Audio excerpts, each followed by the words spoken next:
지난 14일 강원도 원주에서 열린 국민의힘 김기현 대표의 현장 간담회. 해결사 김기현이 간다란 이름으로 교통정책 개선 관련 현안이 논의됐습니다.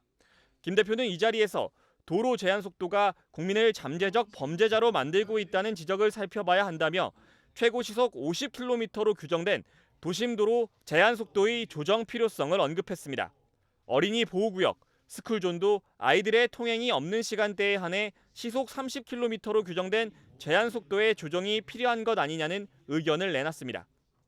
심야 시간대에 아예 아이들이 통행이 없는 시간대에만도 계속해서 그 제한 속도를 유지했다는 것이 바람직한 것이냐, 획일적이고 일률적인 것 때문에 안전 제고의 목적보다는 오히려 시민들의 불편을 더 많이 초래하고 있는 것이 아닌가 하는 그런 많은 요구들이 제기되고 있는 것 또한 무시할 수가 없는 것이라고 생각합니다.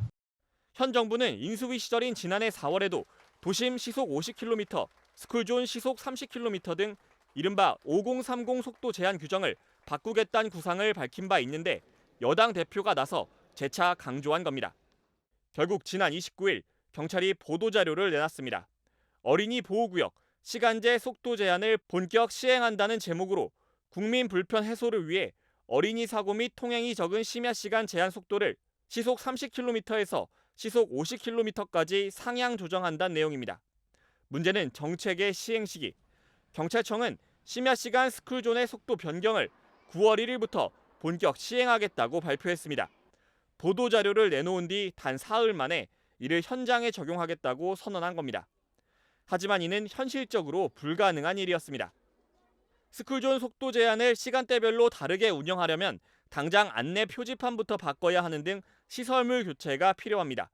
스쿨존 현장 조사와 함께 주민과 학교 측의 의견을 수렴하는 과정 또한 요구됩니다. 이런 과정을 모두 생략하고 발표했던 경찰청은 결국 하루 만에 말을 뒤집었습니다.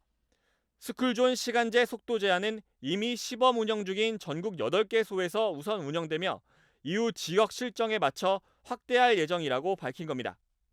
이미 시범 운영을 하고 있는 곳에서만 우선 운영을 하겠다는 건 지금과 달라지는 게 아무것도 없다는 말과 같습니다. 경찰이 정부 여당의 정책 기조에 급하게 보조를 맞추려다 졸속 발표를 한 것 아니냐는 비판이 나올 수 있는 대목입니다. 이런 가운데 광주시는 어제 오후 야간 속도 제한 완화 대상은 한 곳뿐이므로 운전자들의 주의가 필요하다고 밝혔습니다. 광주에선 현재 송원초 한 곳에서 스쿨존 시간제 속도 제한이 시범 운영되고 있는데 이외에 다른 곳엔 변화가 없으니 주의하라고 설명에 나선 겁니다.